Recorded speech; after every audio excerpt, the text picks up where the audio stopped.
내가 번 돈, 내 자식에게 주겠다는데 왜 국가가 절반을 떼어가나? vs 출발선이 다른데 세금마저 없으면 계급사회랑 뭐가 다르냐? 대한민국 70년 난제, 상속세. 이제는 부자들만의 이야기가 아니라 바로 당신의 이야기가 되었습니다.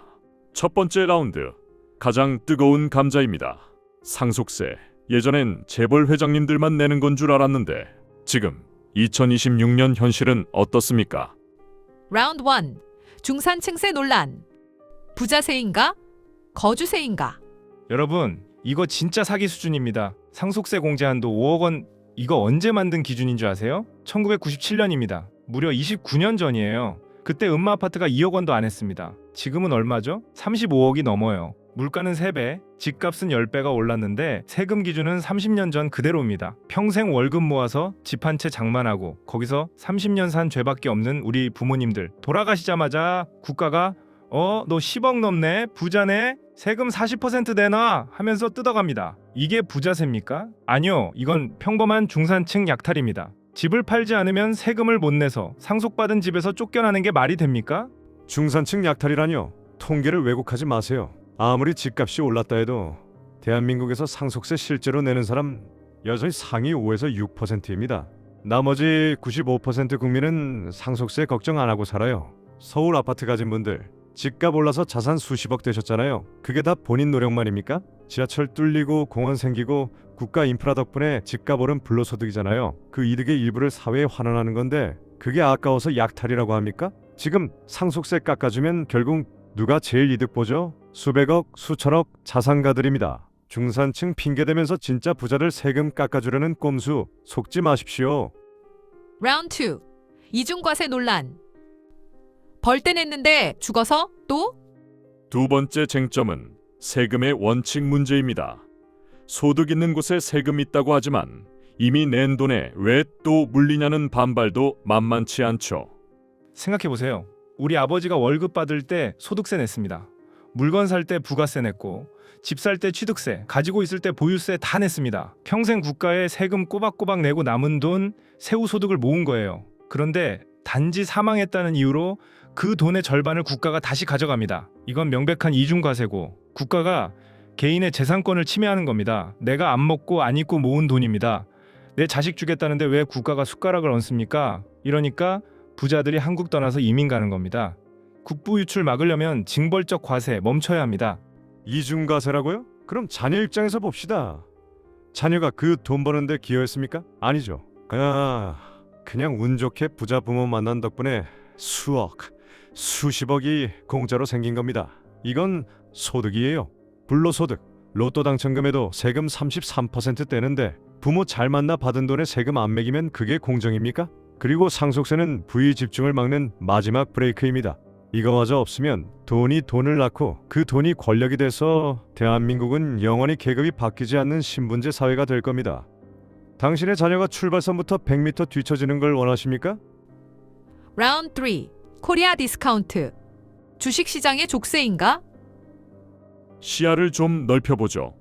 경제 전체로 봤을 때 이 상속세가 우리 주식시장, 즉 국장을 망치고 있다는 주장이 있습니다.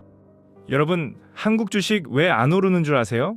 왜 만년 저평가일까요? 바로 60% 상속세 때문입니다.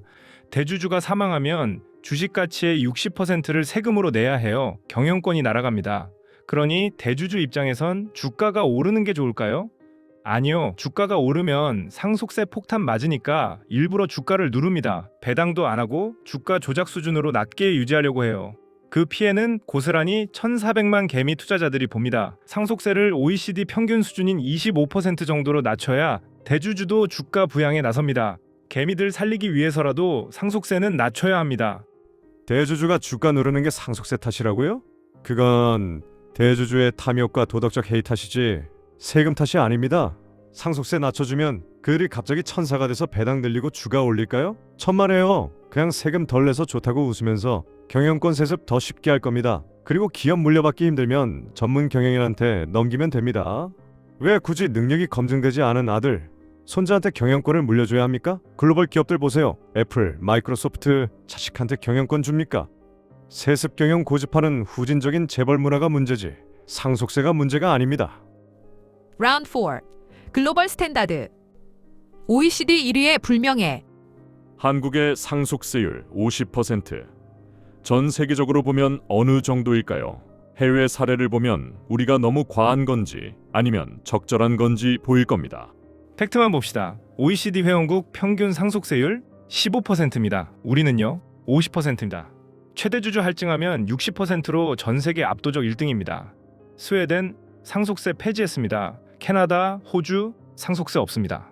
복지 천국이라는 북유럽 국가들도 상속세가 없거나 우리보다 훨씬 낮아요. 왜냐? 기업이 살아야 고용이 유지되니까요. 삼성이 이건희 회장 상속세로 12조 원 냈습니다. 이 돈이면 공장을 몇 개를 짓고 직원을 몇 명을 더 뽑았겠습니까? 전 세계가 기업하기 좋은 환경 만들려고 세금 깎아주는데 우리만 징벌적 과세로 기업들 목을 조르고 있습니다. 이건 국가자해 행위입니다.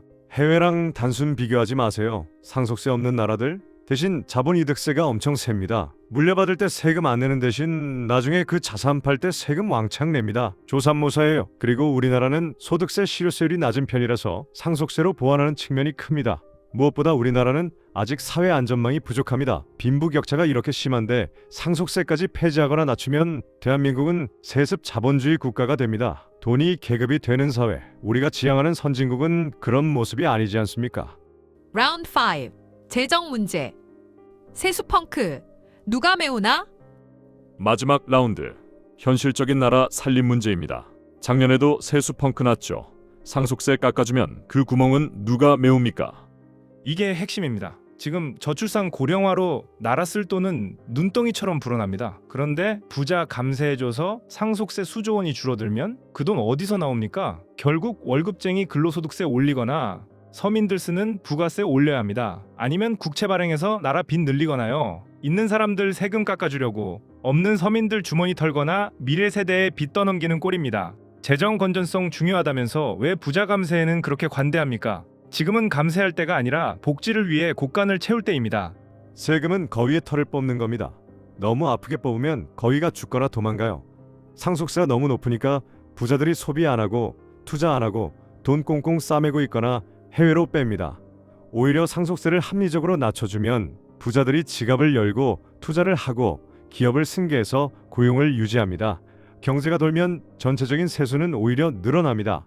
이른바 래퍼 곡선 효과죠. 부자들 때려잡는다고 서민들 삶이 나아지지 않습니다. 경제를 살려서 파이를 키우는 게 진짜 복지입니다. 자, 오늘도 정말 숨막히는 토론이었습니다. 미스터 블랙은 말씀하셨습니다. 30년 전 기준으로 중산층까지 올가매는 건 약탈이다. 기업의 의지를 꺾고 코리아 디스카운트를 만드는 낡은 세제, 당장 고쳐야 한다. 반대로 미스터 화이트는 경고했습니다. 상속세는 부의 대물림을 끊는 마지막 보루다. 부자 감세로 인한 세수 펑크는 결국 서민의 증세로 돌아올 것이다. 여러분, 2026년의 대한민국, 아파트 한 채가 부의 상징이 아니라 세금 폭탄의 뇌관이 되어버린 현실, 그리고 개천에서 용나는 것이 불가능해진 닫힌 계급 사회의 그림자. 우리는 지금 효율과 형평이라는 두 마리 토끼 사이에서 길을 잃은 것일지도 모릅니다. 세금을 깎아줘서 경제의 활력을 돌게 할 것이냐, 아니면 세금을 지켜서 최소한의 공정을 유지할 것이냐. 자, 상속세 고지서를 받아든 당신, 혹은 그 고지서를 받을 일조차 없는 당신, 여러분의 생각은 어떠십니까?